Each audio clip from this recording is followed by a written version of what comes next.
37. Hello, am I looking at you folks? How's everybody doing? Um, Hopefully people are still staying safe, right? Some interesting times right now in Los Angeles, so I hope everybody's safe in K-Town and every place else. So, do you know the name of our class? Could it be U.S. history through what year? I think 1876, right? Yes, indeed. What day of the week does the class meet on? Mondays. Yes. Is this the morning class or the afternoon? I think it's the morning. Yeah, it's the morning. So anyway, we're in our 7th week. If you didn't know that, last week, the 6th week was a holiday, Memorial Day. I hope everybody got away and enjoyed themselves. I escaped to San Diego, and it was a lot of fun. Restaurants were open at the time. They were not open in LA. And shopping too. So I got to actually sit down in some restaurants and eat and then walk into shopping stores. So if you want a quick way to get away, especially now with the craziness in LA, I advise you to do what I did. I took the Amtrak.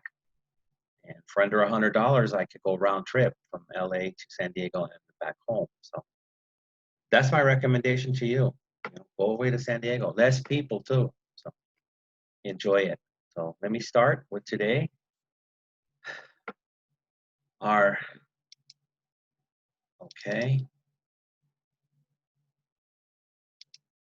Chapter today is going to be on early American struggles. And we're going to end with the Monroe Doctrine because that's what's on the syllabus. Okay. That's what I'm going to do. Right? So don't be confused with the chapter saying what it says. Okay. We are in the 7th week. Okay. So I'll start reading. Shaping a new nation and government. So shaping is forming it. Among the 55 delegates who gathered in Philadelphia for 4 scorching means the weather is so hot that you actually burn, right? And you can get a scorch mark, right? So among the 55 delegates who gathered in Philadelphia for 4 scorching months in the summer of 1787 were merchants, meaning businessmen, planters, landlords, and other men of wealth and prestige. So prestige is kind of like being famous. So they were famous. Some owned slaves and some did not. There were famous war generals and outspoken patriots, all assembled to carve out the Constitution, the one that we hear about all the time. And little did they know that the entire process from debate and drafting, which is the first writing, to signing and ratification would take more than a year. And ratification means you're ratifying it and fixing it and updating it, right?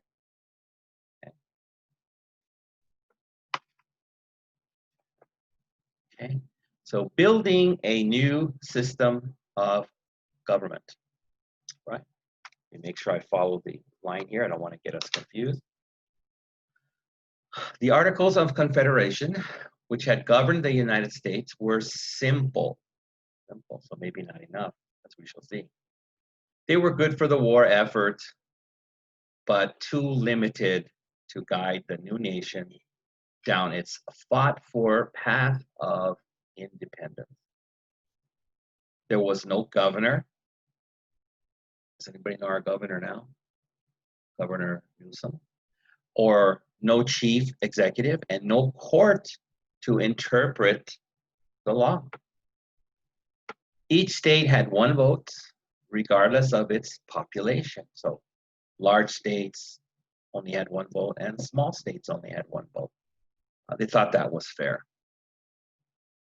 The Congress had military and diplomatic power, but could not levy taxes to pay for any of it. Wow, no taxes at that time. Let us move back to the United States at that time, so we don't have to pay any taxes, except they were in California. They were only on the East Coast. So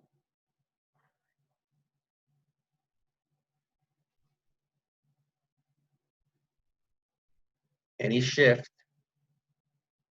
I'm sorry, it couldn't regulate commerce, which means it couldn't regulate business. Business did whatever they wanted to do.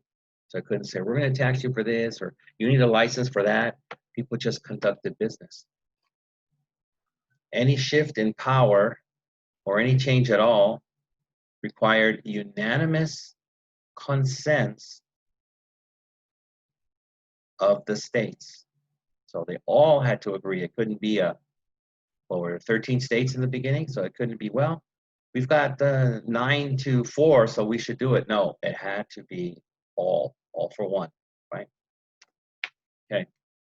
Under the Articles of Confederation, Congress could do little without the consent of the affected states, meaning all of them. Again, the memory of an oppressive monarch was still quite fresh. So oppressive means, and we know monarch is king, and it's one that just held the people to too many rules and punished them. And that's why the original Pilgrims left, because they were being taxed without representation, and they could just raise it all they wanted. So they didn't want to repeat that situation here. They wanted more freedoms. George Washington saw this as a sign of weakness and disorganization. So maybe he saw it as too much freedom. In 1785, he wrote, "The Confederation appears to me to be little more than a shadow without the substance." For instance, when Rhode Island and Connecticut failed to pay tax on imported goods, so imagine, two states said, nope, we can't pay the taxes on the imported goods. The central government was helpless to take action. Can you believe that? Wow. But it's because they were new and young. The whole government hadn't formed yet.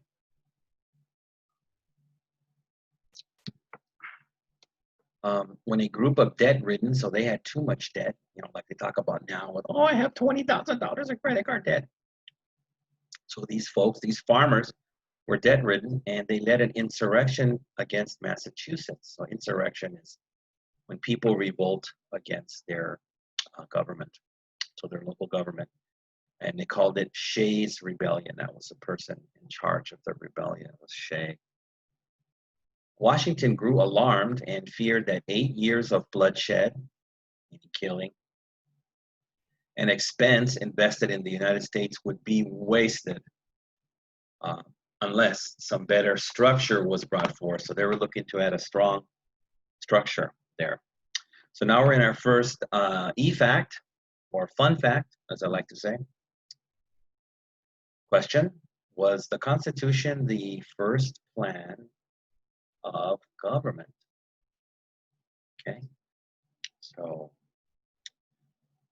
the U.S. Constitution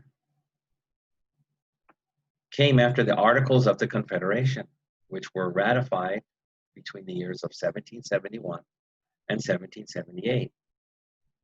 Years later, discussions to modify them led to the creation of the Constitution, so to modify the Articles of the Confederation, transforming the loose confederation of colonies into the United States. So again, that was a loose confederation, and that's why people could go against their own state, and there was not a strong central government, and they could get away with it.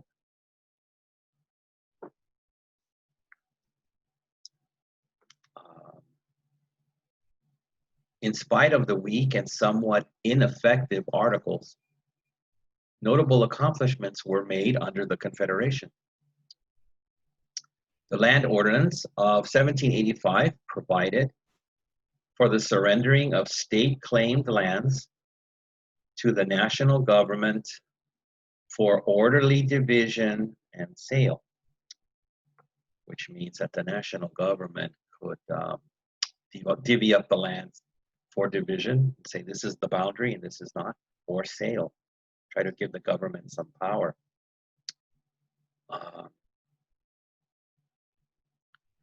The concept of public education started with the 1785 Land Ordinance, as one section of each 36 square mile area that was set aside for a school and teacher. Secondly, the Northwest Ordinance of 1787 had extraordinary provisions which are beyond what was expected. They were extraordinary. That could be carried on in the Constitution, including the protection of choice of religion, or including none at all. Like you say, I don't have a religion. I believe in the tree, right? Habeas corpus and trial by jury, bail release, and basic due process. It went further to make guarantees to Native Americans and finally establish a system for the application for statehood. So these areas could apply for statehood. Finally, the government plan under the Articles of Confederation negotiated the peace settlement at the end of the American Revolution. Okay, so okay, so I'm going to put some questions up here now because, you know, anytime I do the lecture, I have to do questions. Okay, so for this combination of pages, I'll put the questions up here. Gotta go to the whiteboard. Okay, get the old pencil out.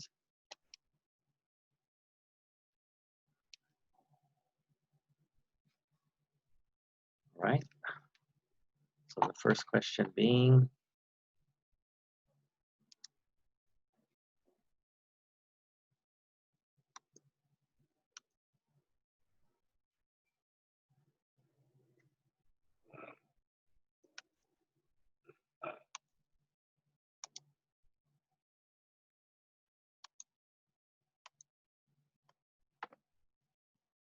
okay.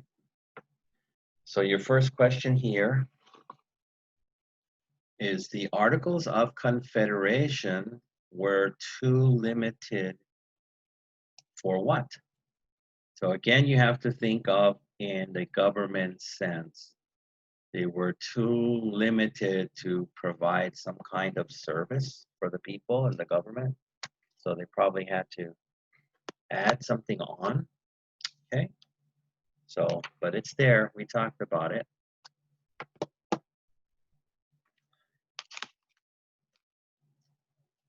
So,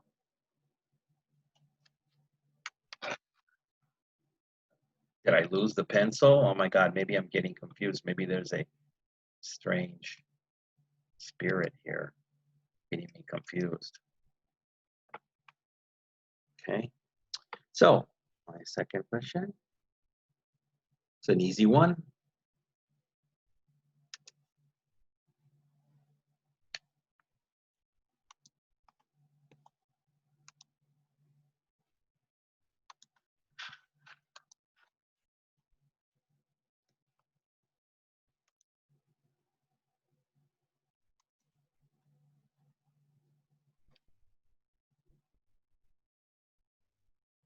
Okay.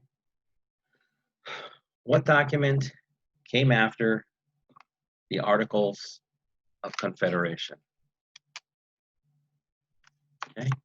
The only hint I'll give you on that is that it is the more famous one, right?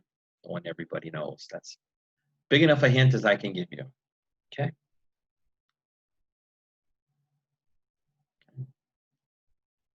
Now on to my third question.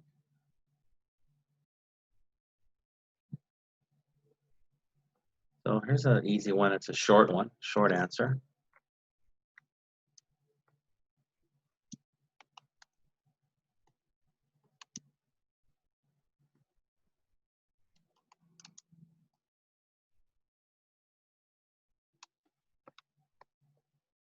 And you see, I'm supplying the date here again. I'm not asking you for the date. You just get to fill in. What was the Land Ordinance of 1785? Okay, which means what was it about? What did it do? What did it put forth? So I want the definition of that, okay?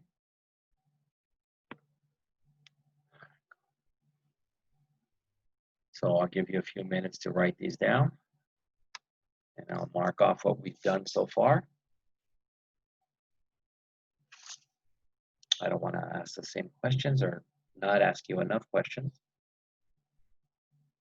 So just trying to keep it copacetic here.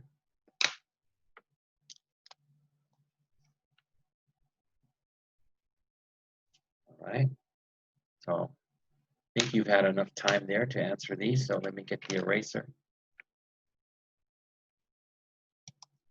And again, one, the Articles of Confederation were too limited for what?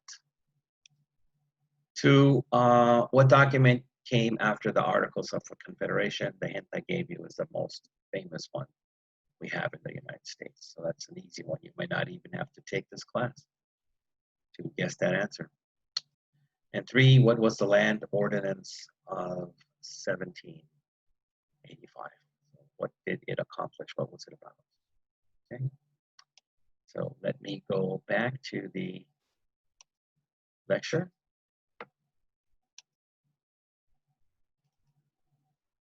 Okay.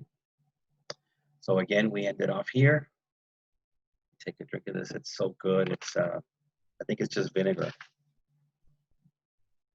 Oh my soul, that's some good vinegar. So we ended with finally the government plan under the Articles of Confederation negotiated the peace settlement at the end of the American Revolution. So we must continue. Okay, now we get to the part where it says work begins. Okay. All right.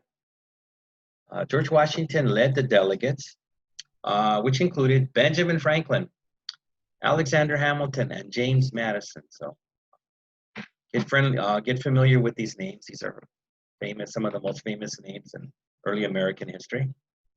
In Europe on diplomatic matters. So they went to Europe together as delegates. Thomas Jefferson and John Adams missed the work and the rancor. Rancor, okay, missed means that they didn't show up, not that they missed it, right? And then the rancor, or any type of rancor, that's a word that's kind of disappearing in English. It means the fighting. People fight, they have rancor. Patrick Henry, who supported the limited central government of the Confederation, remember Articles of the Confederation, staunchly refused to attend. So staunchly is when you have a very strong feeling about something. For example, I know some South Korean people that staunchly believe they want North Korea and South Korea to get together, and I know some Korean people that staunchly don't want them. So it's a very, very strong opinion. If the purpose was to speak their minds, delegates were successful from the start. So that means they did speak their minds and let their opinions known. New Jersey's William Patterson proposed reforming the Articles of Confederation, so fixing, thus allowing the Confederation to levy taxes. So here we go with the start of the taxes, and regulate commerce and trade. That's why today we have a Commerce Commission that regulates all kinds of trade. His New Jersey plan would recognize congressional acts as supreme beyond the laws of the respective states. So no matter how strong your state law was, if you went to court, in the end, the central government was more powerful. However, the convention rejected Patterson's plan. Oh, that vinegar is good. A few delegates protested that the states with large populations were due considerably more votes than the single vote the Confederation allowed. Other delegates felt that too much power rested with the individual states. So you see a lot of people were not agreeing, and that's why there was rancor. Okay, so we go to the middle of the page, the Virginia Plan. James Madison, representing Virginia, presented his alternative for a national republic with a powerful central government, which limited the sovereignty of individual states. I think I've gone over sovereignty before, but like the United States has sovereignty, every country has sovereignty, which means they have the right to enforce their borders, enforce their laws, and protect their country against the desires of other countries. So states also have their own kind of sovereignty, right? Where Texas cannot tell California what to do, okay? In a nutshell. Okay. Madison's Virginia Plan drew its authority not from the 13 states, but from the population as a whole. The convention voted to accept the Virginia Plan with its idea of a lower house based on population, and left a committee to work out the composition of the other house. On July 16, 1787, the committee proposed the Great Compromise, that each state have 2 members in this upper house of legislative government.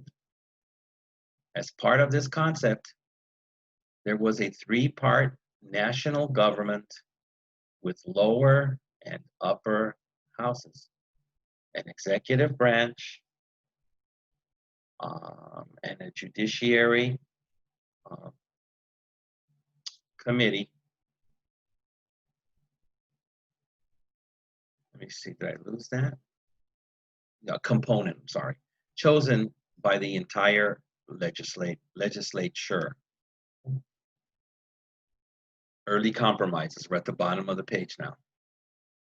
While the delegates agreed to the basic principles that Madison and his Virginia Plan outlined earlier in June, they began to address contentious topics.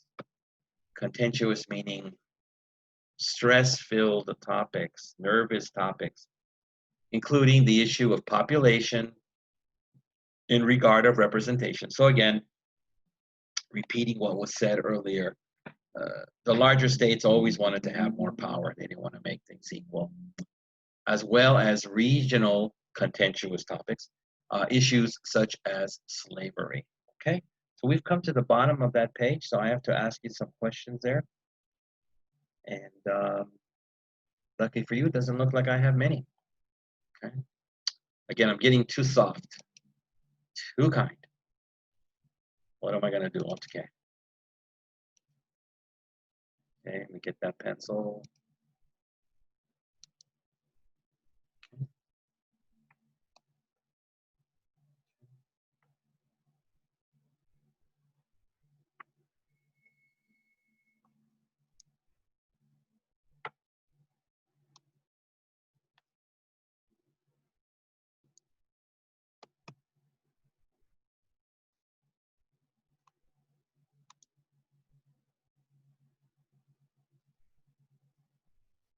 Okay, what moral argument entered into the debate?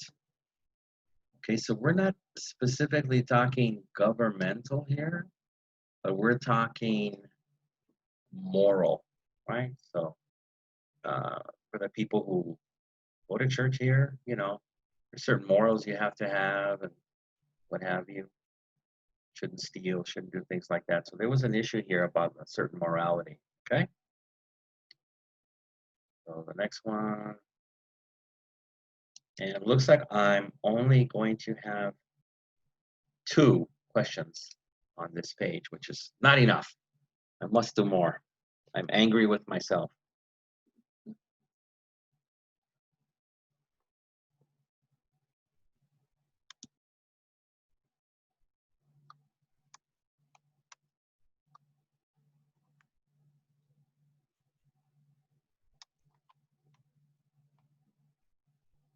Okay, so the last question on this page. What did the delegates create? Okay, they created something very important. And I don't want you to say, oh, they created a building or they made a pizza pie or what, no, very important governmentally. So I'll give you a couple of minutes to write those down.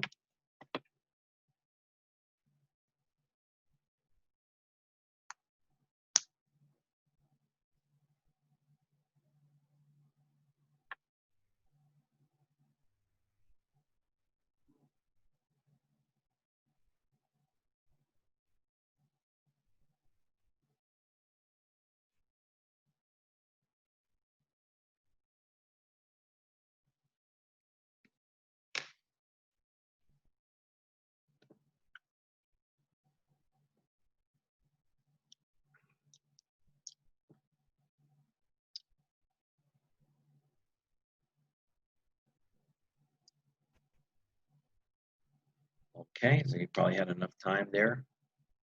So we go for the old eraser. 6, what moral argument entered into the debate? Was it good to own pets or not? Was that a debate, or am I giving you a strange hint? 7, what did the delegates create? Again, they did not make a building, but they made something very important. Okay, all right, back to the lecture. Who is that man? Okay, so we finished with the early compromises. Let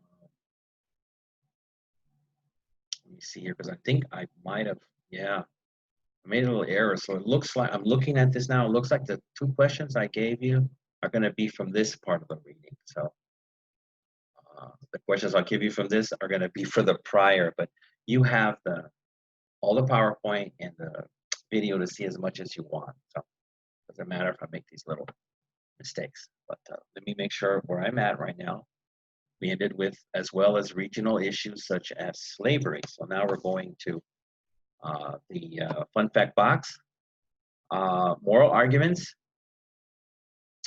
over the practice of slavery entered into the convention's debate. See, getting the answer, so just switch it. The delegates compromised, and the Constitution permitted slaves to be imported until 1808. That's important. Slavery still existed after that, but they brought no new people. When Congress could ban slave importation and trade. Northerners reluctantly agreed to the fugitive slave clause that allowed owners to reclaim runaway slaves who fled to other states. So it's kind of like now where you have the Republicans and the Democrats fighting over things, and Trump and Pelosi. So to get the important part of the 1808, that no more slaves could be brought into the country, they had to give up to the South the fugitive slave clause, which said that if slaves ran away to northern states, they could get the slaves back. So the North didn't want to do that, but that's the only way they could get the first title of not admitting. So there you go. Many southern states had large numbers of black slaves, and northern delegates argued that since slaves could not vote, they should not be counted for purposes of representation. Doing so would yield more power to the Southern agenda. So, and as you can see here, of course, the Southerners didn't see it this way, arguing that slaves should be counted as part of the population. So again, when they're fighting for, well, the more people we have, the larger the state, we should have more voting power. They wanted to use the slaves to add to the population number so they could get more power. And the North felt that wasn't the correct thing to do. Compromise came when it was agreed that 3/5 of a state's enslaved populace would be counted for representation and taxation. So again, they fight back and then they do a compromise and meet, as they say, halfway. So again, when you guys get married, you will learn about compromise because that will be the only way that you can succeed as a marriage. It can't just be one way, right? The guy can't say, well, we're going to stay home and watch football every weekend, college on Saturday, and NFL on Sunday. The wife's going to say, no, we're going to go shopping on Saturday. I want to go out to dinner Saturday night. Sunday, I want to visit my Omoni, my Oma, and I want to go to, I want you to buy me flowers. And you guys better compromise. Otherwise, it's success is going to be tough. Okay, so now we go into powers vested, right? The Constitution required more work when it came to defining judicial power. That's the judge power. The delegates created a Supreme Court and left the rest of the planning to the first Congress, which then had to tackle how this court system would be established. So tackle means to undertake the problem of actually establishing it. We got a second fun fact here. The entire Constitution is displayed or shown at the National Archives in Washington, D.C. only once a year on September 17th, the anniversary of the date on which it was signed. Other days, the first and fourth pages are displayed in a bulletproof case. At night, they are lowered into a vault strong enough to withstand a nuclear explosion. I think that's the end of the fun fact. So, having accepted the Great Compromise, which we talked about earlier, they agreed that the Senate would be the governmental body filled with 2 delegates from each state. Okay? And the House of Representatives would be based on population in those states. In addition, rather than have the people vote for the president, and fortunately, that's where that stops for me over here. To stay even, this would be page 65. So again, you're going to have the answers to the prior questions, but let me give you these questions, which you in the prior reading already have them. So let me go to the whiteboard.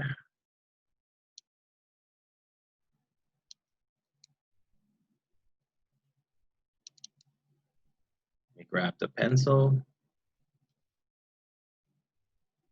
Okay. So again, you'll see the prior ones I put 6 and 7. So I'll be just and put these where they should be, 3 and 4. Easy stuff again, just identifying.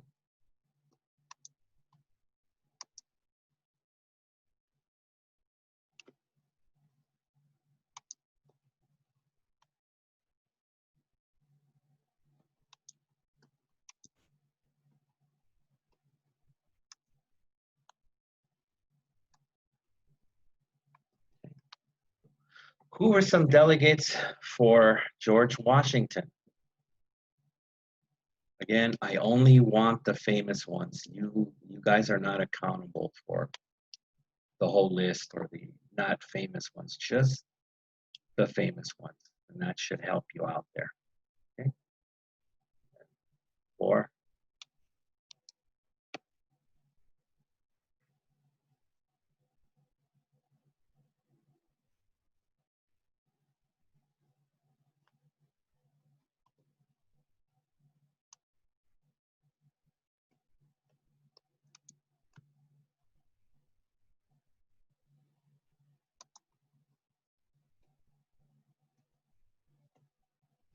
Okay, and we make sure the spelling on this.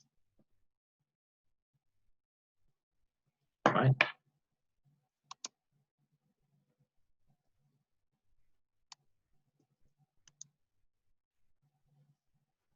Okay.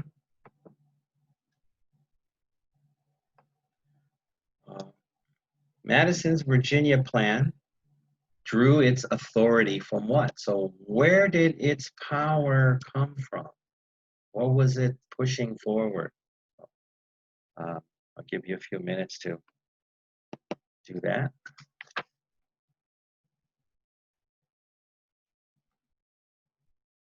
Take your time.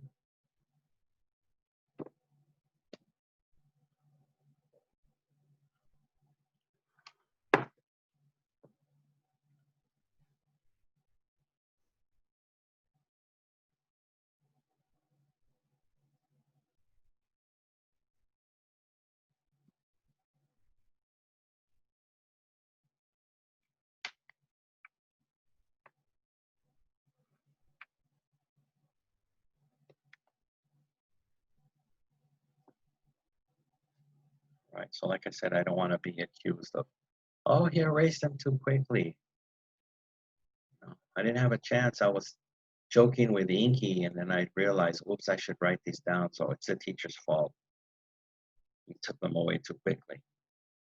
He didn't give me enough time to gossip. Okay, so let me grab the eraser. Where is that thing? Okay. 3, who were some delegates? So again, you know the test routine I run through. You give me 1, you're not getting as much as the people who put 2, 3, or 4. Okay? It's up to you. Next one, Madison's Virginia plan drew its authority from what? Where did it claim its power? Okay, that's done. Now let me go back to the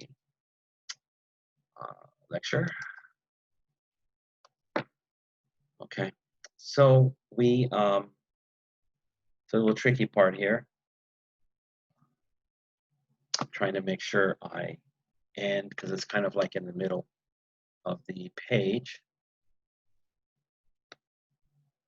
Okay. Vote for the president. So I have to turn my page over and continue so with you. Okay. So we're vote for the president here and vice president. They would select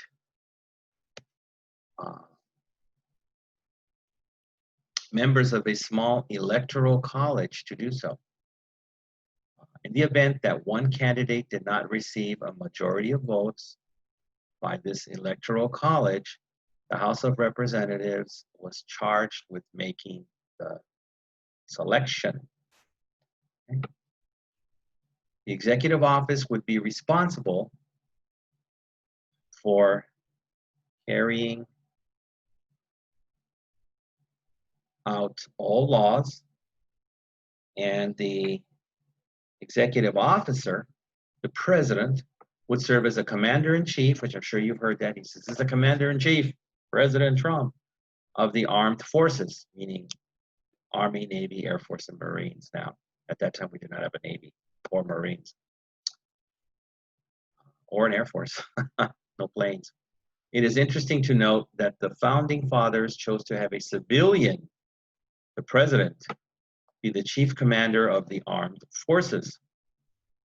In addition, the president would oversee foreign relations and appoint federal judges and other federal officials. Okay. Regarding issues of finance, the delegates gave the power of currency issue, which means issuing money, to the new national government. This took away from the individual states that the right to issue money. So at that time, you had money that said money from the state of Virginia, money from the state of New York, but that was taken away. The power of taxation was given both to the national and the state governments. So that's why you get a paycheck now, and it says, unless you live in states that don't do that, like Washington or state of Nevada, it'll say California tax and the federal tax, which is taken away by the government. Okay, that's what you'll get. I think I have to move on to go to the bottom half of the page. Very important part, checks, balances, and everyone's blessing. Okay. Man, I can't get enough of the vinegar. Wow. Okay. Delegates to the Constitutional Convention were astute, which means very smart. You can call somebody smart? But when you call them astute, that puts them on another level. In setting up a system of checks and balances. So what that means is a certain group can have so much power, but then it's checked and it's balanced off. So again, the biggest one is, like I said before, the president being the president. He maybe wants to go to war. Well, you pick a country, Iran, North Korea. He can't. You know, Congress has to say it's okay. So even if he wants to, he can't, which is not the case in Iran or North Korea. If Kim Jong-un wants to attack, nobody tells him no, right? But we have checks and balances here in our government.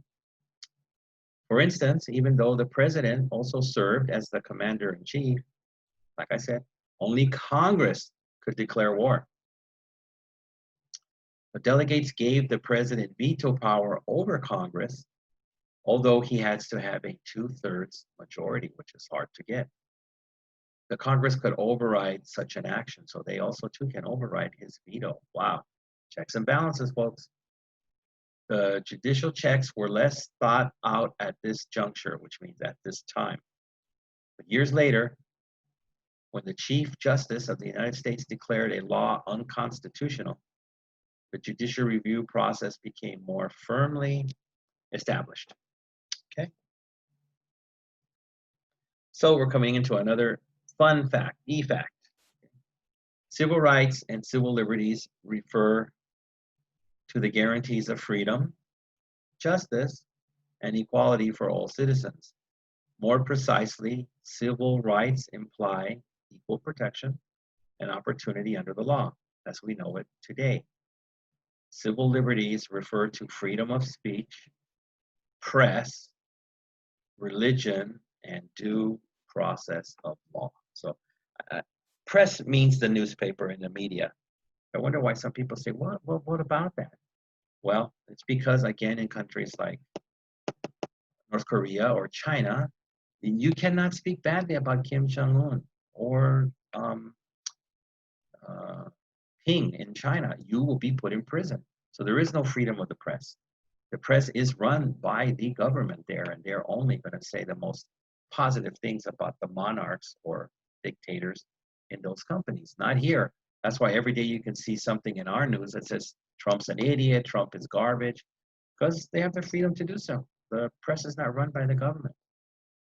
Okay, so that's a fun fact. Now there's a very tiny spot here in the bottom. I'm going to correlate it here. Okay, so dealing with issues of power and selling limitations on that power proved to be dicey. So anything dicey means, it's a slang term, it means really risky, really, really risky, right? If I want to marry a woman that's been divorced 8 times, it's pretty dicey that she'll stay with me, right? I don't know what's going to make her stay. On September 17, 1787, after much debate, the convention completed the Constitution of the United States. Now, my book ends here where it says, now the conventioneers. Okay, so now I have to give you questions, which would be on this page, which would be 66. Okay, so let me, and you know what? It looks like I'm only going to give you 1 question. Oh my, no, maybe 2. I can't get too weak, right? So let me go to the whiteboard.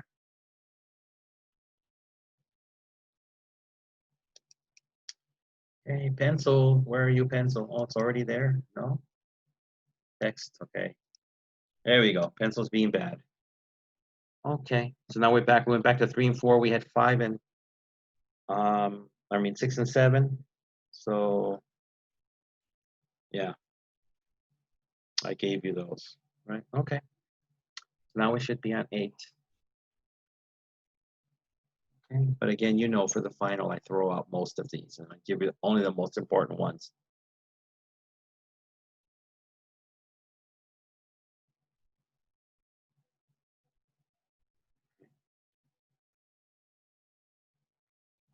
Again, we're talking about the delegates and then the Congress. What kind of system did they set Well, I'm doing math there. Okay. Okay. What kind of system did they set up? Right. So again, I mentioned the term. It's a really catchy phrase. You say it all the time. So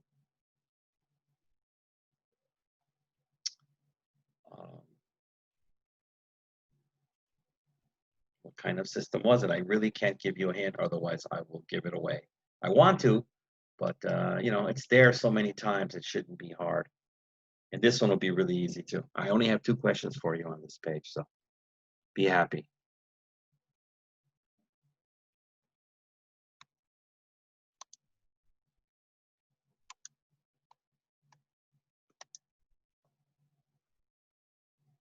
Okay, so who only can declare war? Okay. Is it our mayor here, Mayor Newsom in California? Or no, that's the governor, sorry. Mayor Garcetti, who can do it? Is it Santa Claus? Who's the only person in the US that can declare war?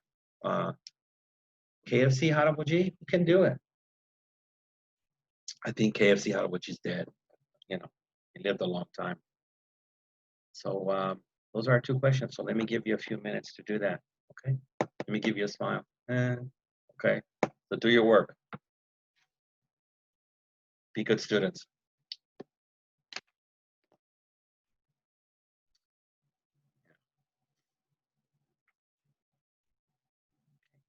So let me mark that down. These are been asked too.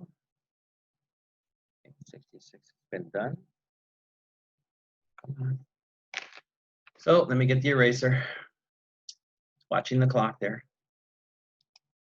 Okay. What kind of system did they set up? Okay, plastic, concrete, what did they set up? 9, who can only declare war? Maybe Temujin. Temujin told me in Mongolia only he can declare war.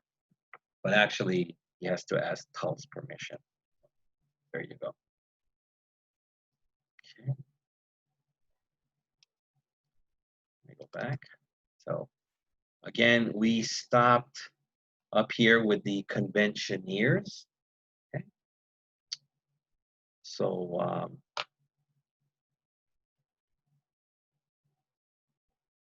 now the conventioneers had to gather the delegates' formal signatures. And the states had to ratify or change the new document outlining the new form of government. Actually, 9 states had to ratify the Constitution before it would take effect. Wow, 9 of the 13. For further explanation, 5 states, Delaware, famous for punch, Pennsylvania, New Jersey, that's how they say it in New Jersey, New Jersey, Georgia, and Connecticut were the first to approve, and New Hampshire proved the decisive or important ratification vote in 1788. Some states, including New York and Pennsylvania, insisted more work to be done to safeguard fundamental individual rights. So safeguard means to protect. Congress submitted 12 amendments, 10 of which were adopted as Articles 1 through 10, not I through X, but Roman numerals 1 through 10 of the US Constitution, collectively known as, let me proceed here, the Bill of Rights. When Congress introduced the Bill of Rights in 1789, and no, I was not born yet, North Carolina and Rhode Island, does anybody know what Rhode Island is famous for? It is the smallest state in the United States. It's the size of a gochu. It's pretty small. Gave their formal approval to the Constitution, which was by now already operating as the law of the land. Okay. The preamble of the U.S. Constitution reads, it's like the motto, the preamble.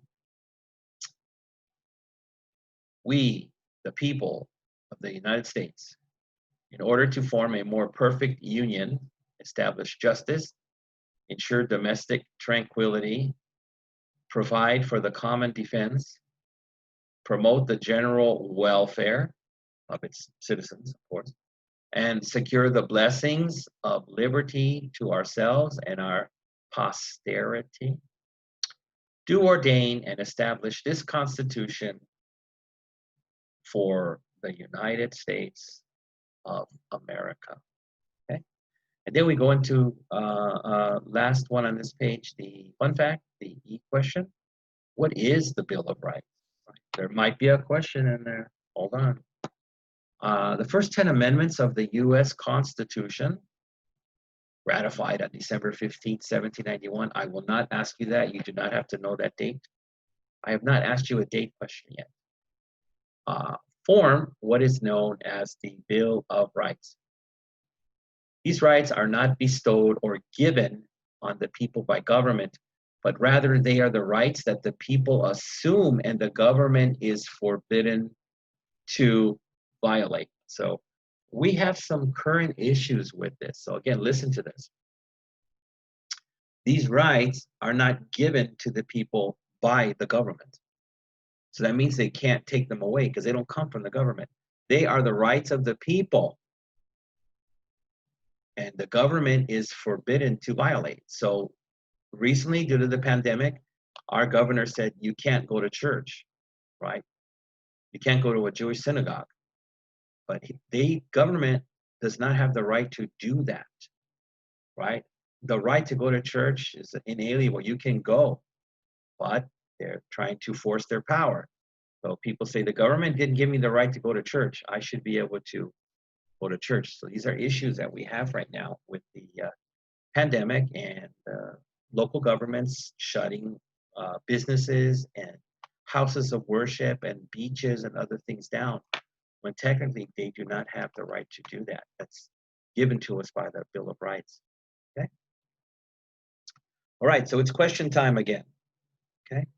So this would be 67. Okay, so let me go to the whiteboard. And how many questions do I have for you on 67? Oh no, just one?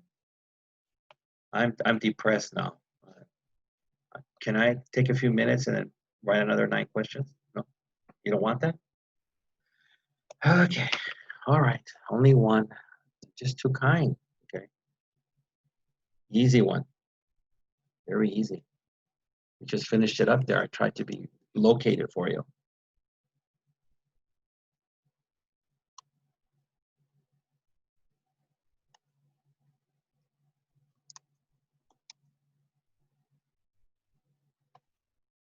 What is the Bill of Rights?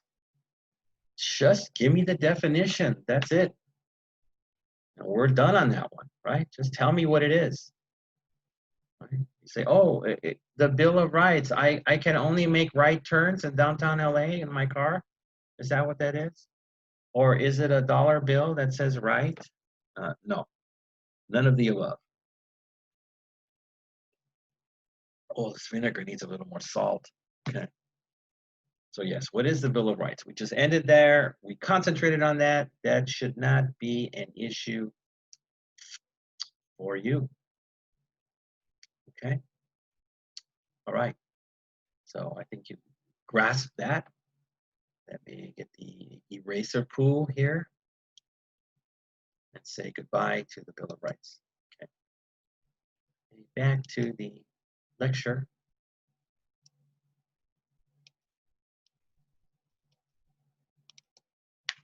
Okay.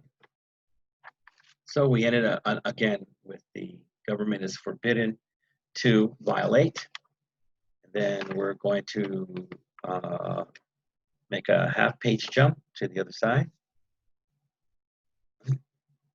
So let me match it up here on the screen. Yes, the first presidency. So we know who it is, but we have to learn. We have to learn about it and him. Okay? You get that Korean pop-up. Why am I getting Korean pop-ups? Because, like I said, I'm filming this in Jeju-do. I'm living in Korea at the present time. Right? That's why you're getting these Korean pop-ups. Okay. Okay. Well, let me mark off where we are. Don't want to lose any space. I'm giving you less questions this time. Okay, this is taken care of. All right. All right. The first presidency. On April 30th, 1789, Washington took the oath of office in the portico of Federal Hall on Wall Street, before there was a Wall Street, New York City. You say, what do you mean the oath of office? That's where they put a Bible. The founding fathers were Christian, and he had to put his hand above the Bible and swear as a form of his honesty. Also present were Vice President John Adams, both houses of the newly organized Congress. Remember, don't forget, newly organized. And an exuberant crowd of onlookers. Exuberant means so excited they can't stop screaming and yelling. Oh, such exuberance, right? So kind of like you guys, when I say, okay, class is over, and then you guys start screaming and yelling, yeah, gotta get out of here, right? So that's exuberant. His first inaugural address was brief and modest. See, he didn't ramble on and go on, and I'm the first president, and I'm the smartest guy in the world. Brief and modest, containing only one suggestion to the new Congress. And it's an important one, that its members would carefully avoid every alteration which might endanger the benefits of a united and effective government, or which ought to await the future lessons of experience. So he was even saying, hey, we're going to learn from the future. Don't just, as they say, willy-nilly try to alter everything, because it's going to damage it. It's a really well thought out document in our rules. Washington knew there was widespread, so all over the place, in the 13 states, support for the original amendments that made up the Bill of Rights. He supported these, but also had the foresight, which means the ability to think correctly about the future, right? Also had the foresight to know that further attempts to amend the document too quickly would hinder the fledgling nation. Okay, here's some really tricky words at the end. Okay, hinder means to stop, right? In many kinds of situations, right? If I say I'm going on a diet, but I want to continue to eat 5 donuts a day, this will hinder my ability to lose weight, right? Too many calories, and I better not be upset. Why am I not losing weight? I'm going to the gym and I'm not drinking sodas or whatever, but sir, are you still eating 5 donuts a day? That's going to hinder it or stop it. And then fledgling. Fledgling is usually used, we talk about fledglings as baby birds, right? So they're just born and then they want to try to fly and they flap their wings, but they can't fly yet because they're babies. So the nation being this new nation, the United States, only 13 at the time, it, like a baby bird, was just getting its wings and just learning how to do things. So with the new document, the Bill of Rights, if you start changing it right away, it's going to stop and make problems for a beginning nation. Okay. Now to the bottom part of this page. Washington eases into power. So again, he was not a guy that just jumped in there and said, hey, give me a gold chair and give me a scepter and all this stuff. No, he slowly, very wise man, wanted to ease into power and make sure he represented as many people as he could. Washington was careful not to set precedents, which means things that would come first and would lead to other things, and he's thinking of bad things, right? Washington was careful not to set precedents that would start dangerous trends toward a monarchy or dictatorship. So again, they still felt the pain and bloodshed from the King of England and all that they tried to escape from. Again, the excessive taxation, no ability, take away your guns, have no power, suffer. So he wanted to make sure he did not lead the new government anywhere towards a monarchy or dictatorship. So he did not want to become a king. He thought it was a bad thing. He respected the divisions of power created in the Constitution. Again, checks and balances. And he spent his first days in office listening to divergent or different viewpoints as he organized the executive branch. Landowners tended to have more conservative views. And as George Washington was a propertied gentleman himself, which means he owned land and property, he tried to recognize the more liberal outlook of farmers and artisans who made up the majority of the population. So he tried to look at both sides of the coin or both sides of the population. Congress delivered a tariff, or normally called a tax bill, to Washington in June for his signature. The measure would provide the new government a source of much needed revenue. So they were not even collecting taxes yet. So this was a way that the government could collect some tax money and spend it on things they felt that was important for the new fledgling government. Okay, so that we end this page, so that means you know questions are coming. And looks again, I am not giving you 3, I'm only giving you 2. I will take $20 in the mail because I'm being so kind.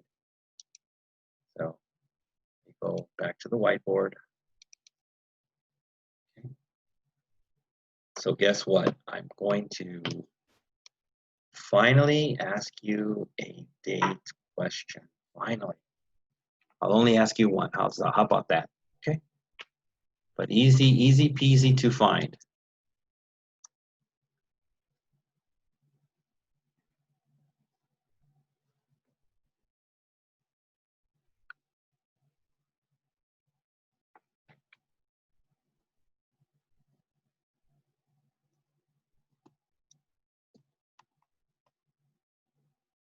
Okay. 11. When did Washington take the oath of office? Now, I explained the oath earlier. The only hint I'll give you there is you need a Bible to do it, even to this day. So when did he do it? So give me the exact date and time, because he's the first president. So that's why I'm asking it. After that, not quite as important. Okay. Okay. Here's the second and last one for this page. So I'm not going to be asking you as many questions today as I usually do. Yay.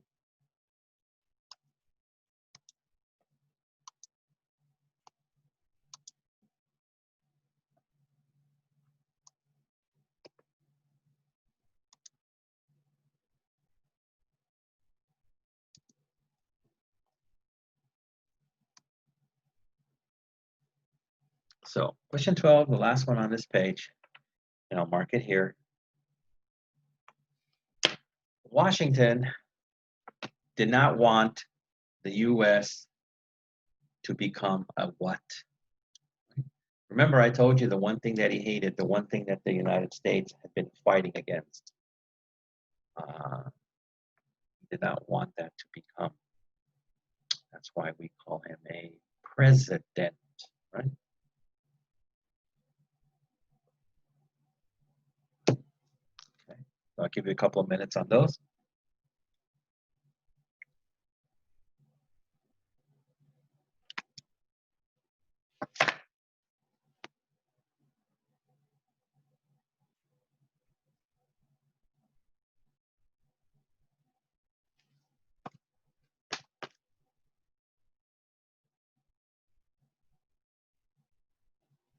Okay, you got those down? All right, so again, we'll go to the top here. Let me get the eraser first. When did Washington take the oath of office? Please don't say 1977 or 2010, okay? Nope. 12. Washington did not want the U.S. to become a what? So again, no funny stuff, Temujin or James or Young Peel. Don't say, Washington did not want the U.S. to become a hamburger? Or was that hot dog? Was Korean hot dog? I don't know. All right, so that's it for those. That's been duly noted. Let me go back to the lecture.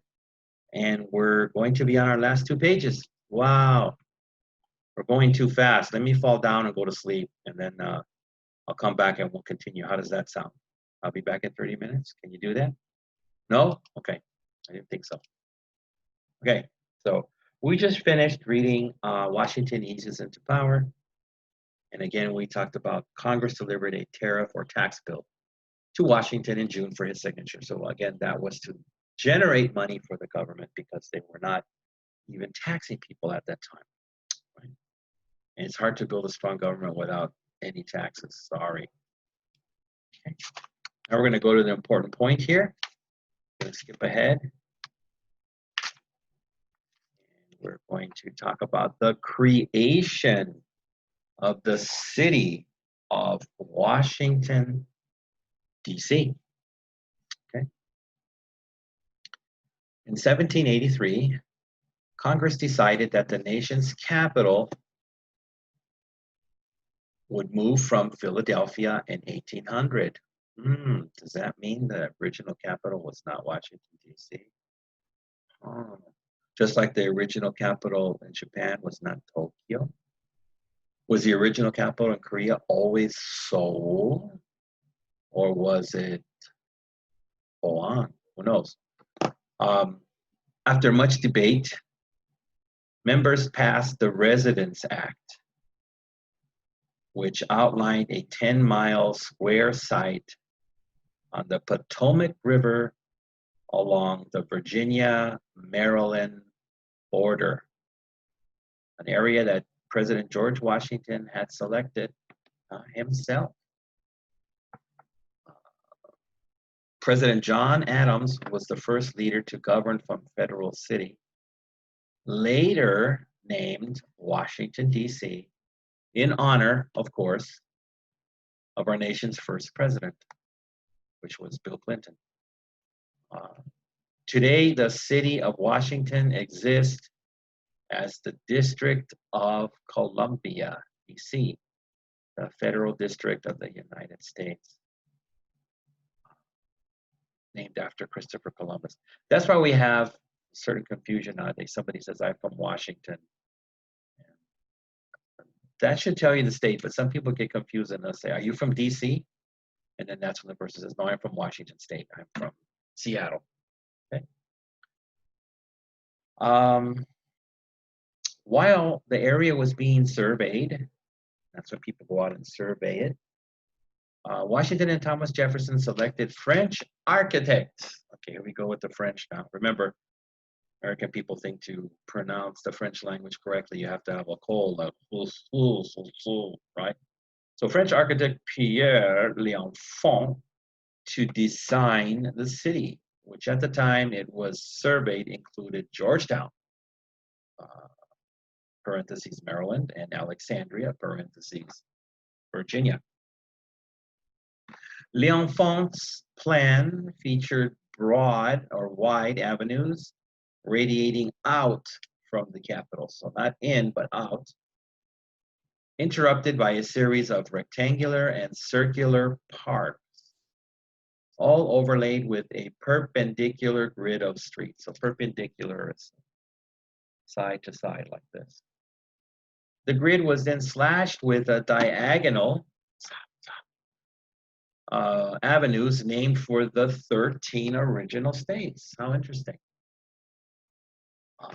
The French architect began supervising construction, but lacked a cost containment attitude.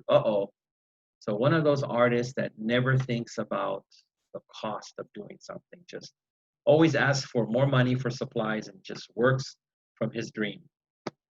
After his many quarrels meaning fights, British people still use this word, with public officials, he was dismissed in 1792. L'Enfant died in poverty in 1825, so only, ooh, no, okay, 30, a couple years later, which is a lot for that time.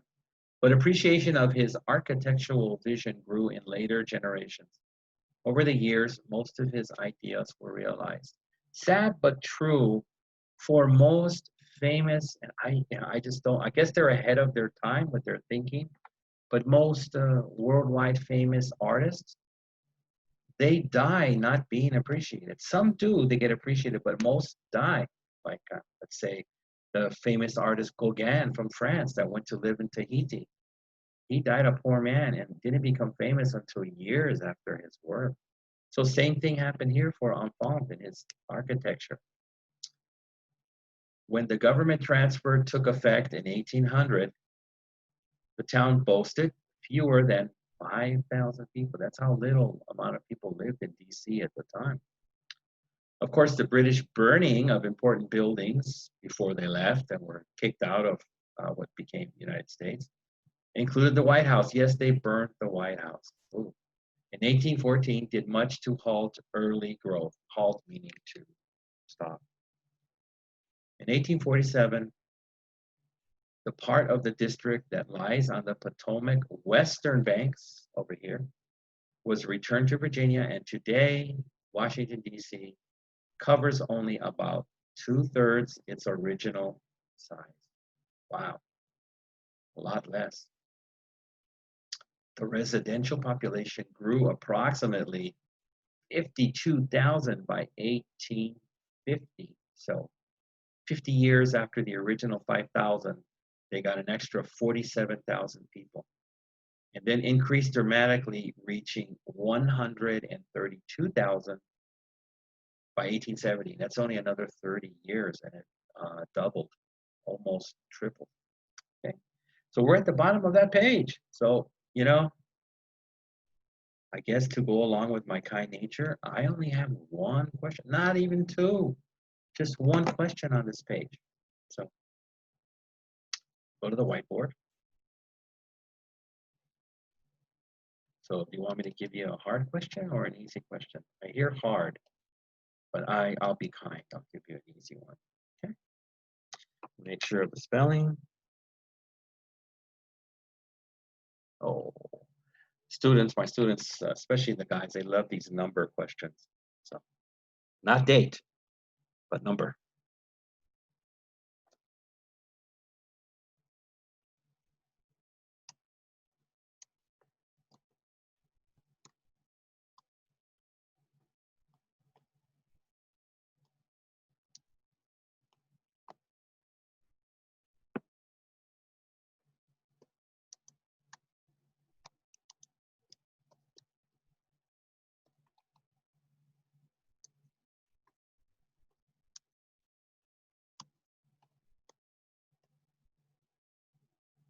Okay.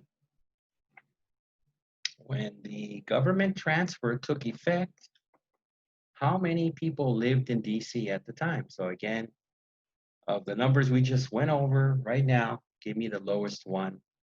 That's my hint to you, and you will have the answer. So, at the beginning, what was the number of the population in DC at the time? Not what it became to later. That would be a bigger number. Okay, so I'll give you a minute to do this. Let me mark this as done.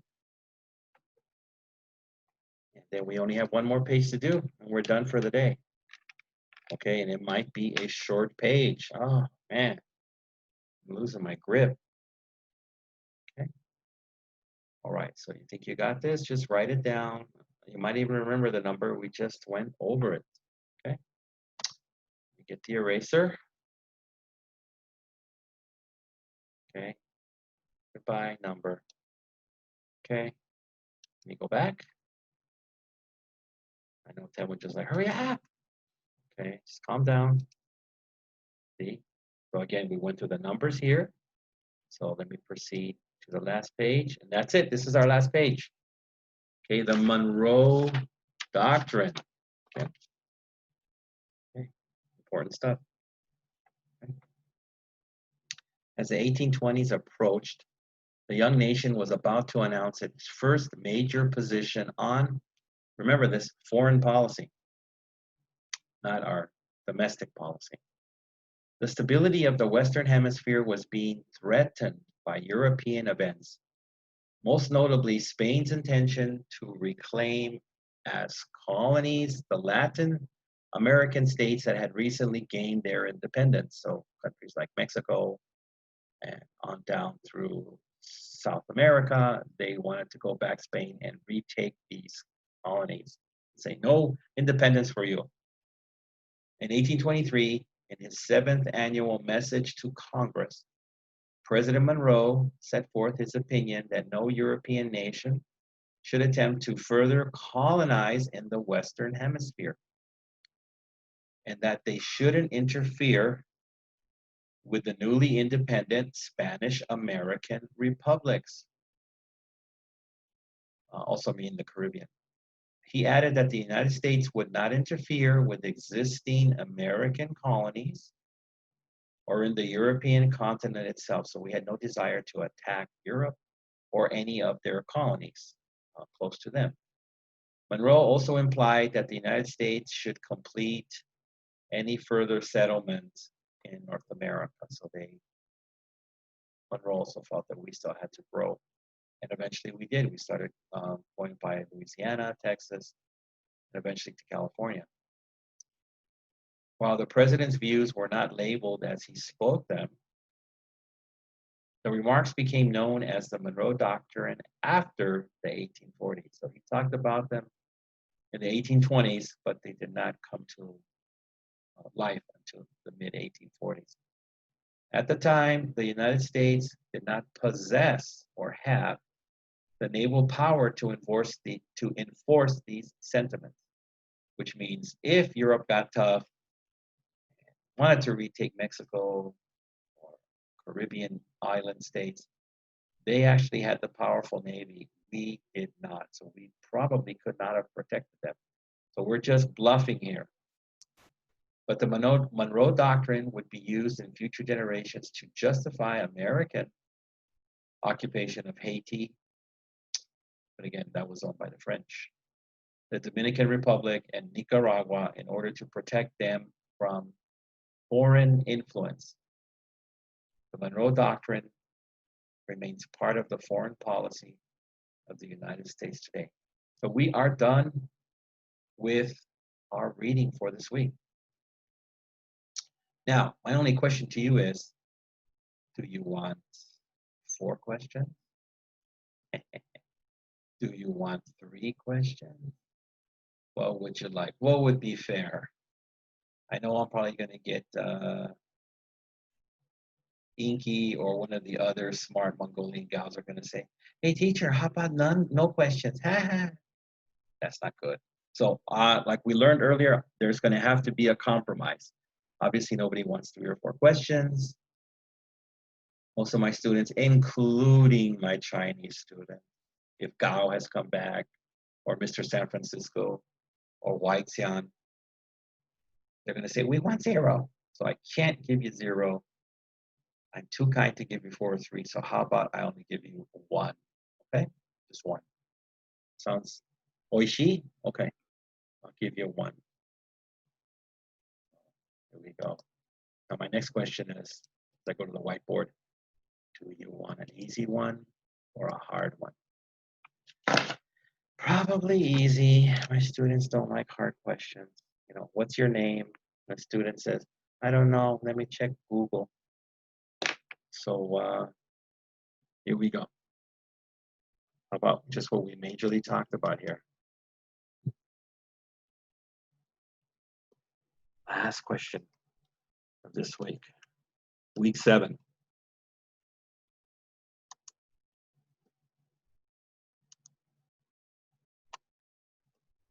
What was the Monroe Doctrine? There you go.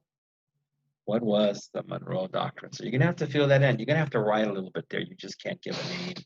You're gonna have to say what it meant. What is the meaning of it? So this will require a little bit of writing. Okay. So let me give you a minute to write that down.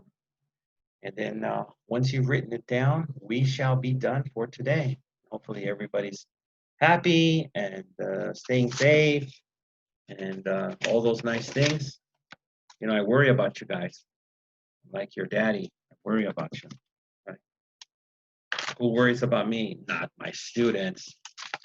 Possible, right? Okay, you guys got that one? Great. Okay, so I shall erase it, and you guys can take off, and I shall see you next week, okay? So take care, everybody. Stay safe and healthy. Eraser gone. This is gone. Okay, so, all right.